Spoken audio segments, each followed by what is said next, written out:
তোমরা তো আগের পার্টে দেখেই নিয়েছো যে আমরা গেছিলাম দক্ষিণেশ্বর। ওখান থেকে বাড়ি আসার পরে একটু রেস্ট নিয়ে তারপরে আবার রেডি হয়ে বেরিয়ে গেছিলাম যে ইকো পার্কের ভিতরে একটা রেস্টুরেন্ট আছে ধামসা বলে, ওইখানে যাওয়ার জন্য।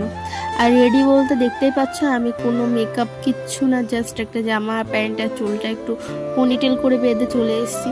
আর মেকআপ তো করেছে দিদি, বাবারে বাবা, 3-4 ঘন্টা লাগিয়ে দিয়েছি শুধু মেকআপ করতে। তারপরে ওখানে এসে একটা থালি নিয়ে নিয়েছিলাম আমরা। সেই হিসাবে মানে থালির মধ্যে কী কী ছিল আমি সেটা সঠিক বলতে পারবো না।